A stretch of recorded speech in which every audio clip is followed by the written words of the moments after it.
નમસ્તે મિત્રો, આપણે આગામી 10 ઓગસ્ટના રોજ એનડીડી કેમ્પેઇન કરવા જઈ રહ્યા છીએ. ફેબ્રુઆરી મહિનાની જેમ આ વર્ષે પણ આપણે એનડીડી રાઉન્ડની ડેટા એન્ટ્રી ટેકો પ્લસમાં કરવા જઈ રહ્યા છીએ.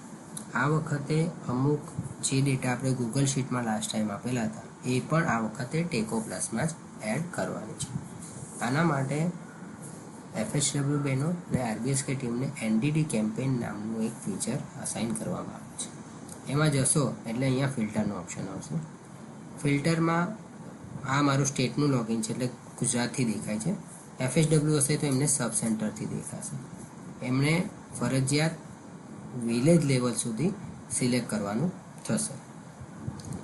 ત્યાર પછી આપણે 1 થી 19 વર્ષના બાળકોને આલ્બેન્ડાઝોલ આપવાની છે. હવે એમાં 1 થી 5 વર્ષના બાળકો જે છે એ આંગણવાડીમાં છે. 6 થી 18ના બાળકો આપણા શાળામાં જતા હશે અને 19 વર્ષના જે બાળકો છે એ પણ આપણે ગામમાં આપણી વિસ્તારમાં મળશે.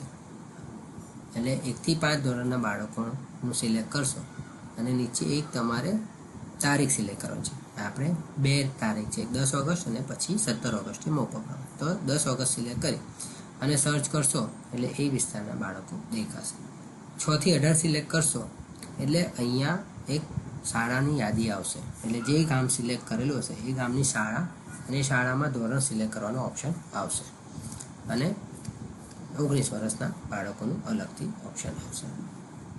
હવે આપણે 1 થી 5 વર્ષના બાળકો સર્ચ કરીએ.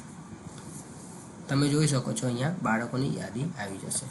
તમે અહીંયા સિલેક્ટ ઓલ એટલે જો બધા બાળકોને આપણે આલ્બેન્ડાઝોલની ગોળી આપી છે તો સિલેક્ટ ઓલ કરી અને સબમિટ કરી શકશું. જો અમુક બાળકો નથી તો એ બાળકો આપણે અહીંયાથી કાઢી શકશું. જેટલા બાળકોને સબમિટ કરશો એ અહીંયા સેવ થઈ જશે અને એ રિપોર્ટમાં દેખાશે. બીજું એક વસ્તુ છે જે મેં તમને કીધું કે ગયા વર્ષે આપણે ગૂગલ શીટમાં માહિતી લેતા હતા.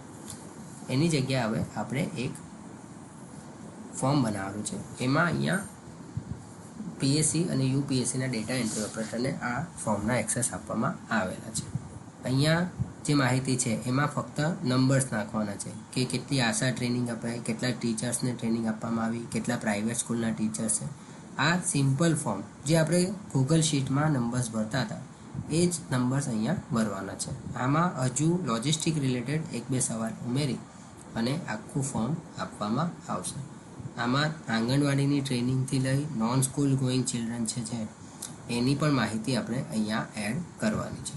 એટલે આ રીતે આપણે કામગીરી કરવાની છે.